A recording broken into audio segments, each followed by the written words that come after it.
Assalamualaikum warahmatullahi wabarakatuh. Anak-anak, kembali lagi bersama Bapak. Bagaimana kabarnya? Semoga anak-anak dalam keadaan sehat di rumah masing-masing. Baik, kali ini kita akan melanjutkan pembelajaran kemarin terkait teks cerita inspiratif.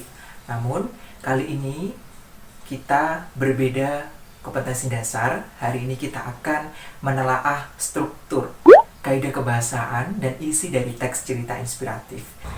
Kemarin kita sudah menganalisis ya terkait teks cerita inspiratif. Nah, kali ini kita akan membahas menentukan struktur, kaidah kebahasaan, dan isi yang terkandung dalam teks cerita inspiratif.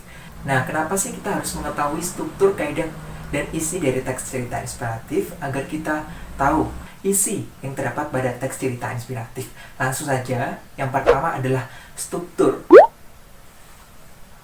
Nah, anak-anak, untuk struktur teks cerita inspiratif, yang pertama ada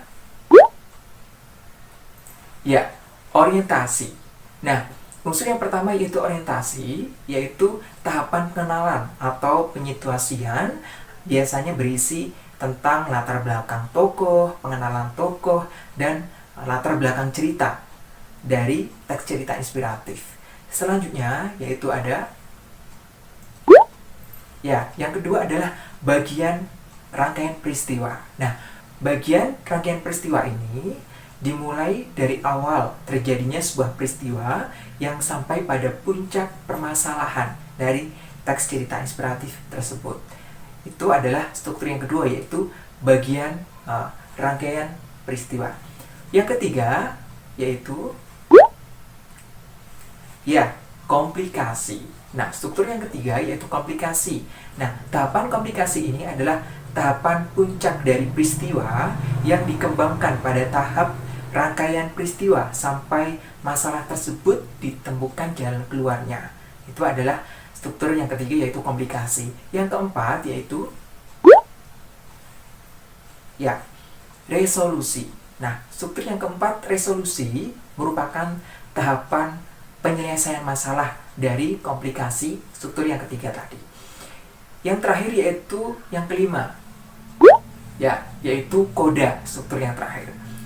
Koda adalah bagian penutup dari sebuah cerita inspiratif, disampaikan kesimpulan dan pesan moral yang terkandung dalam teks cerita inspiratif tersebut. Nah, ini adalah struktur dari teks cerita inspiratif. Baik, selanjutnya yaitu kaidah kebahasaan dari teks cerita inspiratif. Nah, untuk kaidah kebahasaan teks cerita inspiratif ini ada 3 komponen. Yang pertama adalah kata keterangan. Nah, untuk kata keterangan ada kata keterangan tempat, kata keterangan waktu, kata keterangan tujuan, dan kata keterangan cara.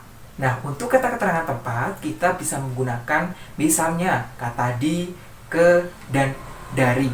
Itu adalah kata keterangan tempat. Selanjutnya yaitu kata keterangan waktu. Nah, untuk kata keterangan waktu, kita bisa menggunakan misalnya pada, kemarin, besok, atau lusa. Itu adalah kata keterangan waktu.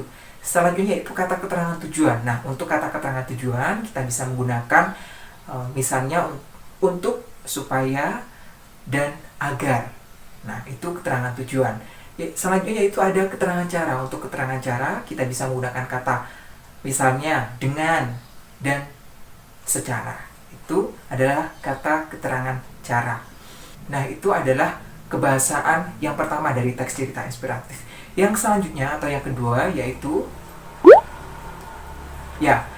ada kata hubung atau kata konjungsi dari kaidah kebahasaan teks cerita inspiratif. Nah, dari konjungsi atau kata hubung teks cerita inspiratif yaitu ada kata hubung intrakalimat dan ada kata hubung antar kalimat. Nah, untuk kata hubung intrakalimat yaitu kata yang menghubungkan antara kalimat satu dengan kalimat yang lainnya. Nah, itu adalah kata hubung intrakalimat.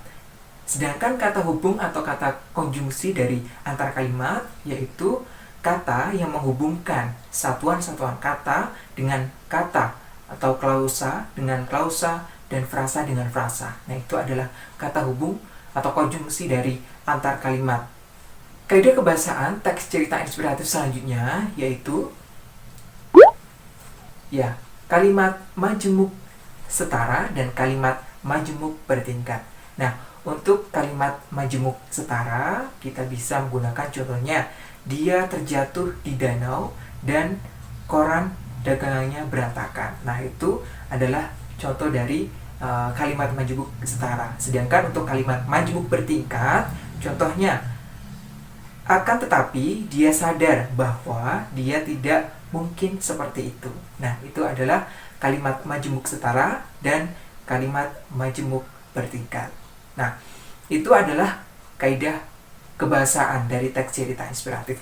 Baik, setelah tadi Bapak menjelaskan terkait struktur dan kaidah kebahasaan teks cerita inspiratif, yang terakhir adalah isi dari teks cerita inspiratif. Nah, untuk isi teks cerita inspiratif adalah isi cerita inspiratif adalah kalimat pokok atau inti dari cerita tersebut. Jadi, isi dari teks cerita inspiratif adalah inti cerita yang terkandung dalam cerita inspiratif tersebut. Nah, itu adalah terkait penjelasan struktur kaidah kebahasaan isi teks cerita inspiratif. Nah, selanjutnya kita akan langsung mempraktikkan bagaimana sih menelaah struktur, isi, dan kaidah kebahasaan dari teks cerita inspiratif. Nah, kali ini Bapak akan menyajikan sebuah cerita inspiratif yang berjudul Kepompong Kupu-Kupu. Baik, langsung saja kita akan menentukan struktur dari teks cerita inspiratif yang berjudul Kepompong Kupu-Kupu. Nah, untuk yang pertama yaitu struktur orientasi. Nah, struktur orientasi itu berada pada paragraf yang pertama. Ya, bisa dilihat, orientasi adalah pembukaan sebuah cerita. Suatu hari, sebuah celah kecil muncul. Nah, itu adalah paragraf atau struktur dari teks cerita inspiratif yang terdapat pada Kepompong Kupu-Kupu, yaitu struktur orientasi. Yang kedua, perumitan peristiwa. Nah, untuk perumitan peristiwa ini terletak pada paragraf kedua struktur teks cerita inspiratif, yaitu perumitan peristiwa. Nah, yang ketiga yaitu implikasi yang terdapat pada paragraf ketiga. Ya, betul sekali. Jadi, struktur komplikasi terdapat pada paragraf ketiga pada teks cerita inspiratif yang berjudul Kepompong Kupu-Kupu. Nah, untuk struktur yang keempat adalah resolusi. Nah, untuk resolusi struktur dari teks cerita inspiratif Kepompong Kupu-Kupu ini terletak pada paragraf nomor 4. Nah, ini adalah resolusi. Selanjutnya yaitu koda atau penutup dari cerita inspiratif, yaitu terletak pada terletak di akhir paragraf, yaitu paragraf ke-5 pada teks cerita inspiratif yang berjudul Kepompong Kupu-Kupu. Nah, setelah kita mengetahui struktur dari teks cerita inspiratif yang berjudul Kepompong Kupu-Kupu, selanjutnya kita akan menentukan kaidah kebahasaan yang terdapat pada teks cerita inspiratif yaitu Kepompong Kupu-Kupu. Nah, untuk teks cerita inspiratif Kepompong Kupu-Kupu, kaidah kebahasaannya yang pertama adalah kata keterangan tempat, waktu, tujuan, dan cara. Nah, untuk kata keterangan ini, bisa dilihat teks cerita inspiratif yang warnanya hijau. Nah, itu adalah kata keterangan tempat, waktu, tujuan, dan cara pada teks cerita inspiratif yang berjudul Kepompong Kupu-Kupu. Nah, selanjutnya yaitu ada kata hubung atau konjungsi. Nah, bisa dilihat untuk konjungsi atau kata hubung berwarna biru. Nah, bisa dilihat ini adalah kata konjungsi atau kata hubung yang terdapat pada teks inspiratif yang berjudul Kepompong Kupu-Kupu. Nah, untuk kaidah kebahasaan selanjutnya yaitu kata majemuk sementara dan kata majemuk bertingkat. Nah, untuk kalimat majemuk sementara dan bertingkat bisa dilihat yaitu berwarna orange. Ada beberapa kalimat yang berwarna orange Nah, ini adalah kaidah kebahasaan yang terdapat pada cerita inspiratif yang berjudul Kepompong Kupu-Kupu. Baik, selanjutnya kita akan menentukan isi dari teks cerita inspiratif yang berjudul Kepompong Kupu-Kupu. Nah, untuk isi yang terkandung dalam teks cerita inspiratif ini adalah tidak semua kebaikan yang kita lakukan dapat berpengaruh besar kepada orang yang kita bantu. Ada batas dan kelebihan yang harus kita miliki. Nah, itu tadi adalah isi dari teks cerita inspiratif yang berjudul Kepompong Kupu-Kupu. Oke, itu tadi adalah penjelasan Bapak terkait pembelajaran kita hari ini, yaitu menelaah atau menentukan struktur, kode kebahasaan, dan isi dari teks cerita inspiratif.